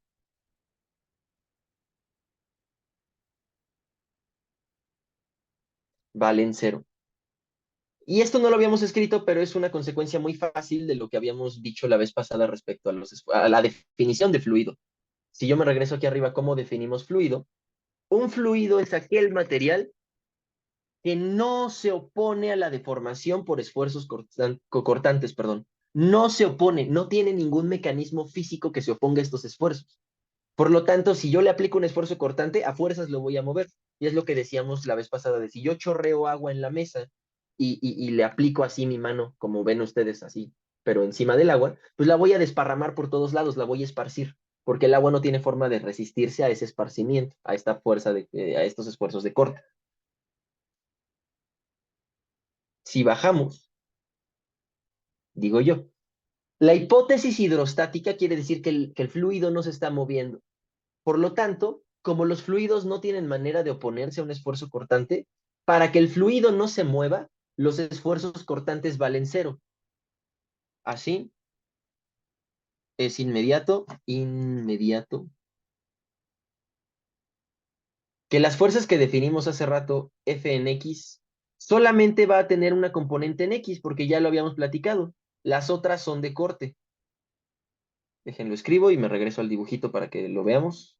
Esto es 0, F, Y, 0, y F en Z es 0, 0, F, Z, Z. Y entonces me regreso aquí arriba donde les decía eso. Justamente mencionábamos que cuando yo tengo una cara y yo la jalo paralelo a la cara, lo que voy a hacer es un esfuerzo cortante, o sea, voy a pasar de un cuadradito así a una especie de... Ah, estos se llaman trapezoides, ¿no? No, romboides, creo. Pero bueno, en 3 dimensiones es un paralelepípedo, es lo único que puedo decir. Pero le damos una deformación de este tipo, que es cortante. Para que no sea un esfuerzo cortante, no puede existir ni esta fuerza. Solo puedo jalar o empujar perpendicularmente a la cara, que es el hecho de que FZX y FZY valgan cero. Ay, perdón. FZX y FZY valen cero y entonces solamente sobrevive FZZ. Y lo mismo con las otras dos. Creo que esto sí es claro. Eh, de modo que inmediatamente esto implica que el tensor de presiones, o sea, que las que son cruzadas, acuérdense que esto al final es fuerza entre área, o sea, no lo dije así, pero PXY lo pueden pensar como la fuerza en XY dividida entre el área X. ¿Sí está bien? O, por ejemplo, PZX lo pueden pensar como la fuerza ZX dividida entre el área Z. ¿Está bien? Así es como pueden imaginarse estas presiones. ¿Sí? Acuérdense que estos van asociadas con el área X, estas con el área Y y estas con el área Z. Entonces, bueno, una vez que lo vemos así, no es cierto, lo dije al revés. Esta es con el área X, esta con la Y y esta con la Z. Corrijan las expresiones que puse en rojito en su mente. Pero bueno, la cuestión es que como estas fuerzas se asocian directamente con las presiones, inmediatamente también vamos a tener que las presiones van a ser P en X solamente va a tener componente en X. P en Y solamente va a tener componente en Y. Y P en Z solamente va a tener componente en Z. 0, PY, 0 y PZ. 0, 0, PZZ. Por lo que el tensor de presiones decimos es diagonal. Lo que el tensor de presiones es diagonal. Y a eso, a lo que me refiero es que si yo lo escribo explícitamente, acuérdense que estos son los renglones del tensor de presiones. Entonces nos queda PXX, 0, 0, 0, PXY, perdón, PYY, 0 y 0, 0, PZZ. ¿Por qué decimos diagonal? Pues porque claramente, o sea, creo que el nombre diagonal es muy transparente, porque solamente los elementos en la diagonal son distintos de cero. 0, 0 y 0. Va, muy bien. Pero además en los fluidos pasa algo muy chistoso. Eh, no sé si diría chistoso, pero en un fluido en equilibrio,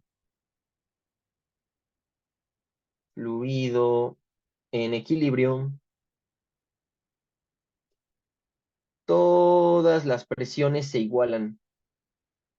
Y les voy a argumentar rápidamente por qué tienen que ocurrir. Si ustedes piensan en qué ocurre, por ejemplo, si agarran una masa de plastilina y la presionan con cierto valor en esta dirección, en y con otro valor más pequeño en Z, lo que va a ocurrir es que en Y lo van a aplastar y en Z no lo van a lograr tolerar. Es decir, aunque ustedes sí lo están presionando en Z, pues la masa que ustedes le aplastan en Y, o sea, a la hora de que le hacen este aplastamiento, pues esa masa se tiene que ir a algún lado y pues se va en la dirección Z, ¿no? O sea, esto que se comprime, ay, se borró todo. Dejen agarro la masa, fuerzas grandes, fuerzas chiquitas. A la hora de ya deformarlo, justamente estas dos fuerzas que deforman tienen que mandar la masa que se quita de ahí a algún otro lado, y pues esa se va justamente aquí arriba. Se compensa porque la fuerza en Z, perdón, es más chiquita. Entonces, como esta es más chiquita, no alcanza a tolerar el empuje de que simplemente ustedes aquí están aplastando bien duro y la masa se tiene que transportar. Por lo tanto, si las presiones estuvieran descompensadas en distintas direcciones, habría transporte de masa. O sea, si yo lo aplasto aquí a los lados, va a haber, híjole, iba a terminar viéndose muy fálico ese dibujo.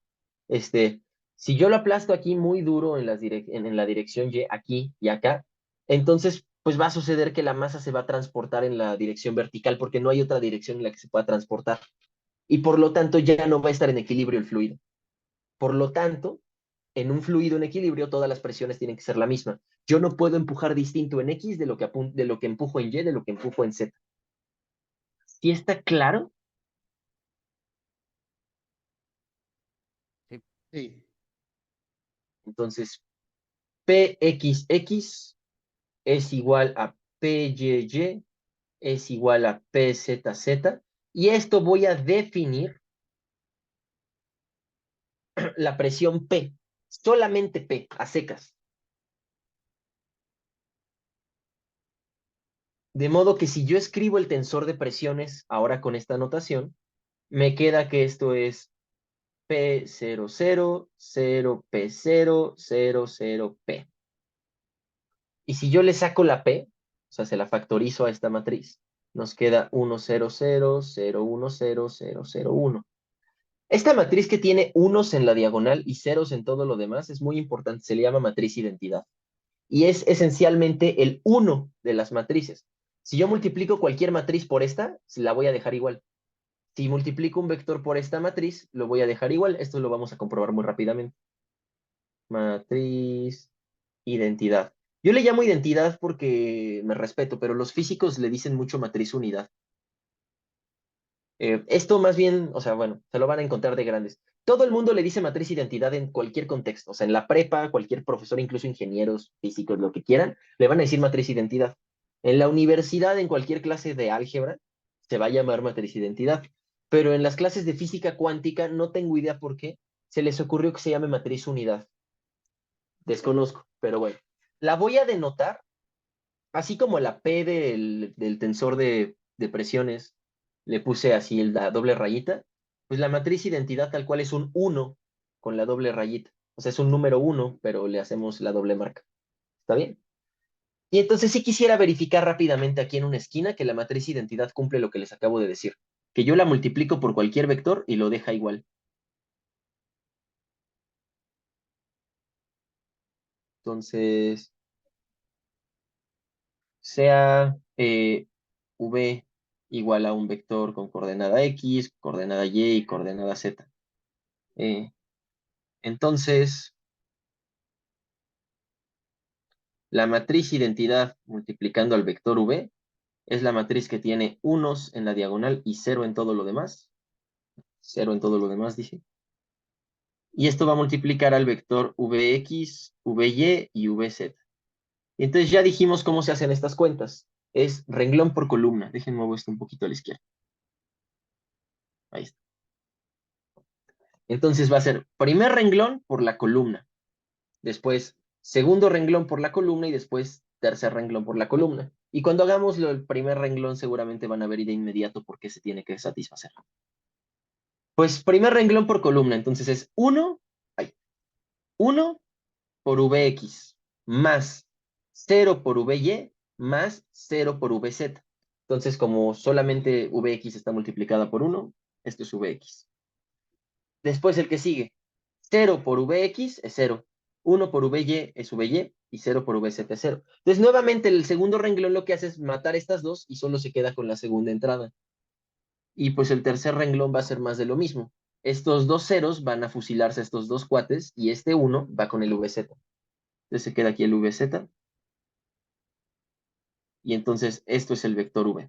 ¿Está bien? Es decir, la matriz identidad cumple que si yo la multiplico por cualquier vector lo deja igual. Y entonces ahora sí vamos a concluir y vamos a llegar al resultado bellísimo de todos. Por lo tanto, esperen, ¿ya puse por lo tanto arriba? No. Por lo tanto, en hidrostática vamos a tener que la fuerza es menos, y lo tenemos aquí arriba, el tensor de presiones aplicado al vector n multiplicando al área. Entonces, el tensor de presiones ya quedamos que es P por la matriz identidad. Después esto se lo aplicamos al vector n y después esto lo multiplicamos por el área. Y ahora sí, ya quedó listo el pollo. Fíjense que entonces la fuerza es igual a la identidad por n, me da n, y entonces es menos presión por área en la dirección normal.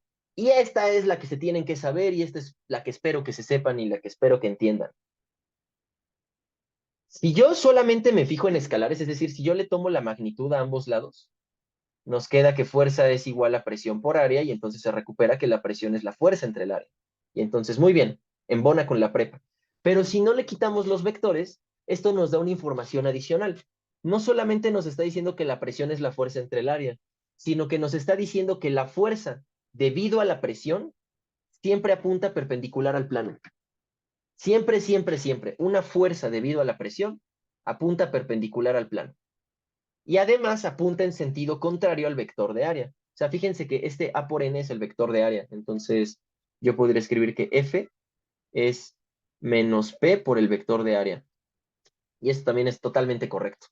Y nuevamente, lo que está diciendo aquí es, si yo tengo mi superficie y aquí está mi vector de área, que apunta siempre hacia afuera, o sea, esto podría ser un cubito, por ejemplo, entonces la fuerza va siempre hacia adentro. Es lo único que nos dice ese signo menos, por eso les insistí con ese signo menos. ¿Queda claro? Y bueno, les digo yo a ustedes, eh, ¿les parece tragable la forma en que se ve esto? O sea, esto no es como, no, nunca le enseñaría esto a un niño de prepa, pero como ustedes son gente grande, aunque estén en prepa, pues, pues creo que sí me siguen un poquito. Aunque sean conceptos nuevos, les estoy intentando hacer énfasis en cuáles importan más. Entonces, aquí lo importante, la conclusión es esto.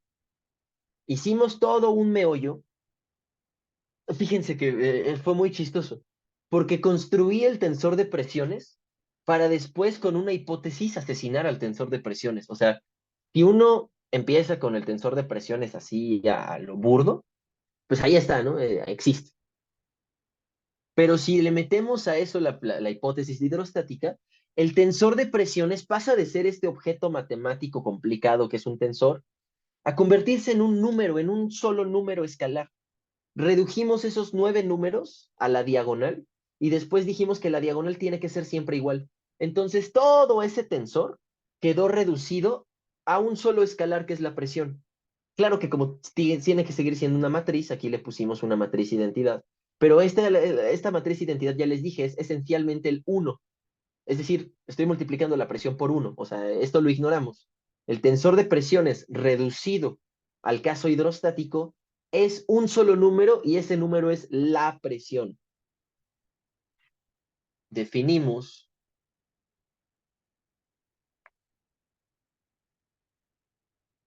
la presión como sigue. En un fluido hidrostático,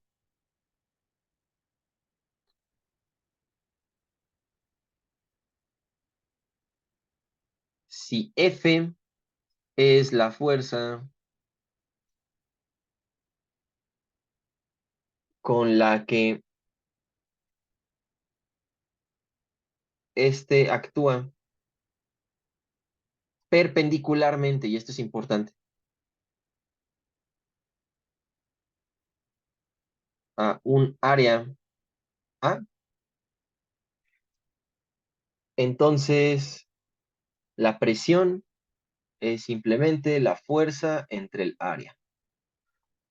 Demostrado rigurosamente, o sea, construido de primeros principios, simplemente imaginándonos que yo tengo caritas a las que les puedo hacer jalones, obtuvimos que hay este objeto abstracto que todavía no tenía interpretación, pero que se llama tensor de presiones, y que cuando yo le impongo a ese objeto abstracto la hipótesis de hidrostática, ese tensor se convierte muy naturalmente en un solo numerito que sí tiene toda la interpretación física del mundo, que es fuerza entre área.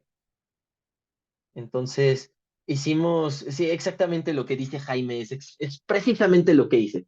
Es construir un objeto muy abstracto y complicado para que al final lo tumbáramos y nos regresáramos a la misma idea que ya teníamos. Pero sí me parece importante que entiendan el procedimiento en particular.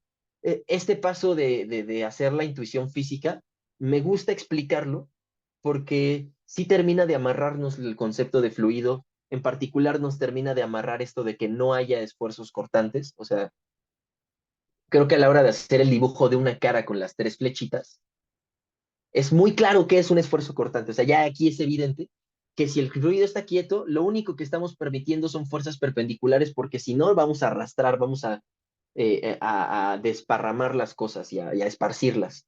Lo que queremos son solo fuerzas que compriman o que estiren, que son estas de aquí, así, directamente. Aplasto o estiro, pero no giro, no creo tensiones cortantes, nada por el estilo. A esas transformaciones, no sé si les dije la vez pasada, se les llama descizalladura.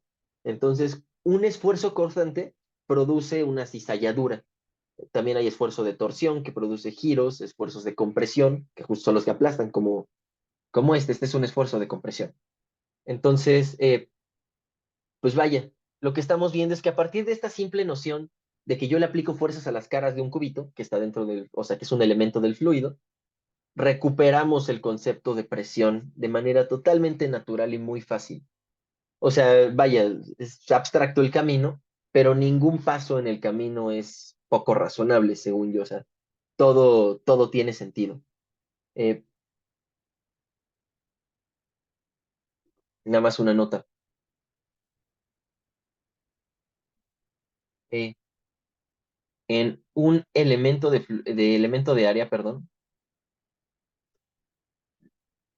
tenemos que el diferencial de fuerza que actúa sobre ese elemento de área es igual a menos la presión por el diferencial de área. O sea, solamente escribí esta ecuación, pero le puse diferenciales aquí y acá, porque esta expresión de aquí realmente solo se vale cuando la fuerza es constante sobre el área.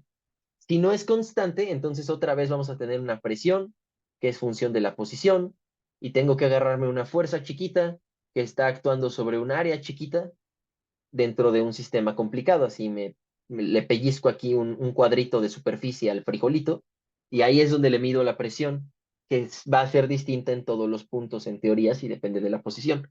Esto simplemente lo escribí para no pelearme mucho con la idea de prepa, pero en lo que vamos a ocupar más bien es esta ecuación en diferenciales, no la vamos a usar mucho en escalar, o sea, en cambios totales le voy a llamar, o sea, solo en cambios infinitesimales, ¿sí? Pero bueno, es un detallito. Por cierto, como recomendación, por si quieren aprender más de matrices y más bien, por si quieren entender lo que hace una matriz realmente,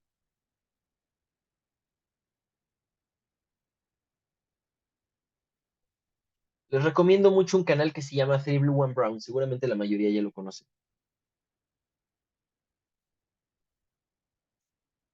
Y tiene una versión en español por si no hablan inglés. Y ahí en este canal hay una serie de álgebra lineal explicada con animaciones que está muy bonito, que se llama Essence of Linear Algebra. Ahí está. Y entonces esta serie de Essence of Linear Algebra lo que hace es intentar explicar geométricamente qué es lo que hacen las matrices. Está traducida al español, o sea, hay una que se llama Esencia del Álgebra Lineal, que está en el canal Three Blue One Brown en español. Y con esos videos van a poder entender más o menos bien qué es lo que hacen las matrices. Pues ahí, bueno, ya algunos de sus compañeros creo que ya nos hicieron el favor de poner el link, muchas gracias. Se los recomiendo, es una gran serie de videos y les va a permitir entender con mayor intuición todo lo que hice hoy con matrices y vectores. Entonces, pues bien, ya vamos de gane porque creo que la vez pasada me tardé como 3 clases en acabar esto. Entonces, ahora sí, si les parece bien, ya acabó el preludio matemático, acabaron estos preconceptos que necesitábamos para hablar de fluidos, y entonces ahora sí vamos a hablar de mecánica de fluidos. No voy a ver nada matemático ya, creo. Ahorita decidimos. Creo que mi computadora también ya se está rindiendo, ya no está queriendo escribir.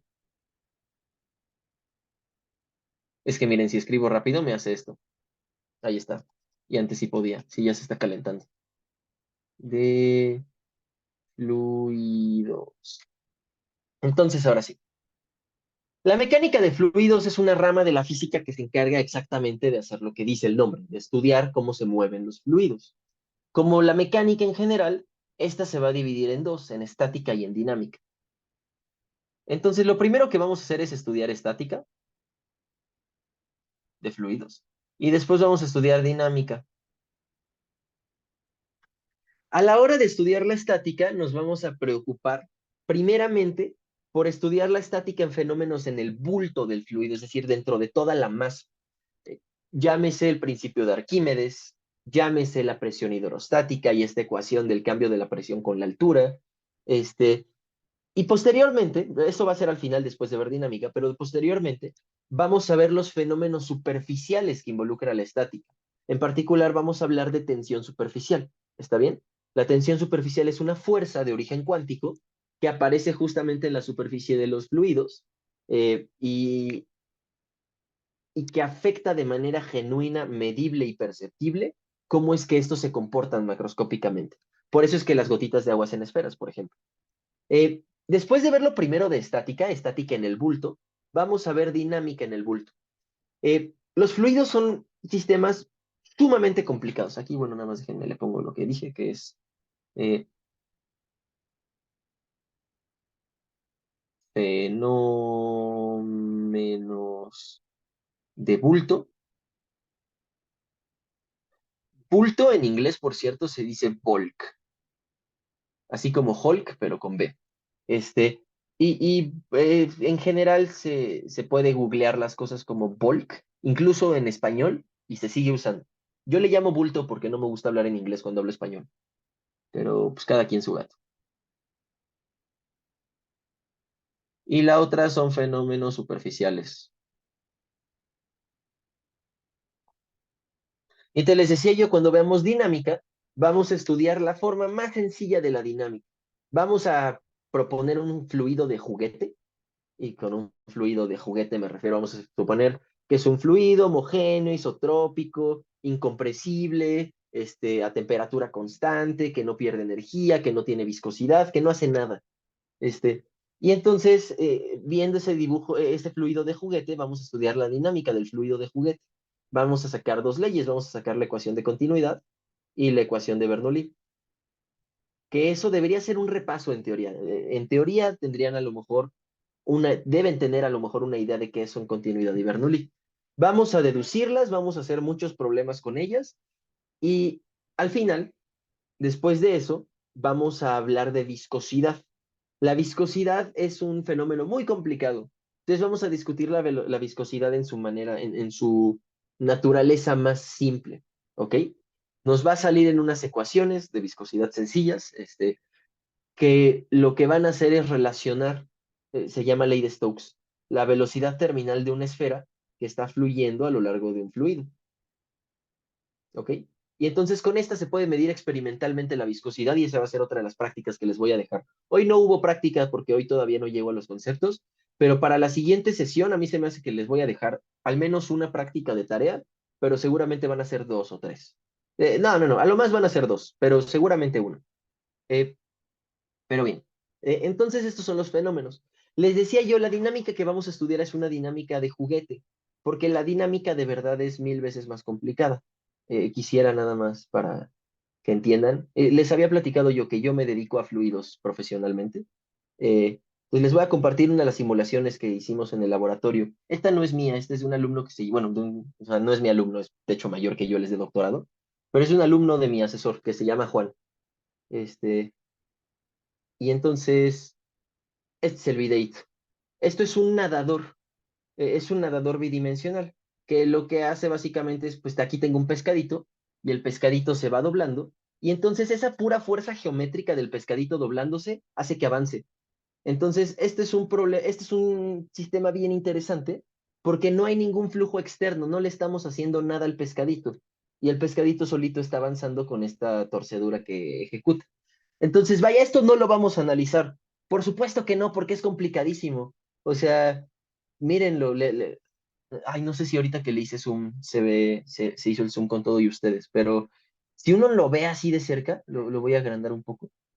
Si uno lo ve así de cerca, pues tanto mendigo color alrededor debe significar algo, obviamente significa algo, pero es evidente que el movimiento de este pescado es mucho más complejo que cualquier cosa que nosotros podríamos imaginarnos estudiar con la física que estamos haciendo. Por eso los modelitos son de juguete, porque la dinámica de fluidos es matemáticamente complicadísima. Y entonces por eso es que para resolverla acudimos a las simulaciones numéricas y no lo dejamos simplemente en cuentitas, porque es imposible hacerlo con cuentitas. Entonces, pues bien, eh, para no hacerlo muy pesado, yo creo que aquí lo vamos a dejar el día de hoy. Eh, sí, sí, sí. Sí, con esto lo dejamos hoy. Eh, la siguiente ocasión vamos a hablar ya de estática. Entonces vamos a empezar, arrancamos directamente con estática de fluidos y vamos a hacer una cuentita muy rápida que nos va a llevar a una ecuación importante que se llama ecuación de Euler. Esa ecuación que, bueno, no es ecuación de Euler, va a ser una versión simple, va a ser la versión estática de la ecuación de Euler, a la cual yo voy a bautizar como el principio de Pascal, ¿ok? No es el principio de Pascal per se, pero vamos a ver que de ahí se puede deducir muy fácilmente. Con esa ecuación del principio de Pascal, vamos a sacar a Arquímedes así en dos patadas. Arquímedes va a salir súper rápido. Este, y entonces vamos a poder deducir muy fácilmente la mayoría de las expresiones conocidas de fluidos que ustedes saben. Esta de que la presión es igual a la presión inicial menos ρgh, que el cambio en la presión respecto a la altura es menos ρg, que el principio de Arquímedes que dice que la fuerza de flotación sobre un sólido es el peso del volumen que desplazan. Vamos a hablar de condiciones de flotación, vamos a ver qué tanto flota un iceberg, cositas por el estilo. Entonces, vaya, aquí la conclusión y lo que quería llegar es, vamos a hablar muy brevemente de unas matemáticas un poco pesadas, no van a ser nada pesadas, son derivadas, eh, pero que con esas vamos a lograr hacer todo. O sea, vamos a llegar a una ecuación muy simple y con esa ecuación simple vamos a sacar toda la hidrostática, de verdad. De una sola ecuación sale toda la hidrostática que se nos quiera ocurrir. De ahí van a salir todos los problemas. Vamos a empezar ahora sí con problemas más afines a la Olimpiada, menos de matemáticas. Eh, y ya que acabemos con todos estos pedazos de hidrostática, que va a durar un rato, o sea, vamos a hacer muchos problemas de hidrostática. Va a haber al menos una o dos clases exclusivamente dedicadas a hacer problemas de hidrostática. Posteriormente vamos a empezar con dinámica de fluidos y entonces le vamos a hacer una pequeña corrección al principio de Pascal. Le vamos a agregar del otro lado un término newtoniano, dinámico, y con eso va a salir toda la dinámica de fluidos. Vamos a poder deducir Bernoulli de un guamazo, vamos a hacer ejemplos de Bernoulli, vamos a poder deducir continuidad de un guamazo y vamos a poder hacer ejemplos de continuidad.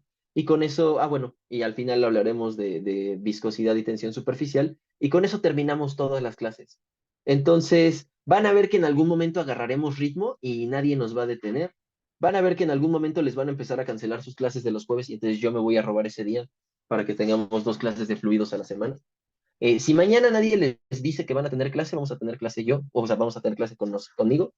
Este, y espero avanzar lo más pronto posible porque la vez anterior sí me quedé un poquitito apretado de tiempo. Entonces, en esta ocasión me gustaría pues, que me sobrara una clase para hacer problemas de tensión superficial. Eh, pero pues bueno, eh, con esto, ¿alguien tiene alguna pregunta que quiere que salga grabada? O sea, alguna pregunta de la materia, pues. eh, si no, paro la grabación y si a alguien le daba pena que su pregunta quedara grabada, Ah, bueno, adiós a los de la grabación, buenas noches.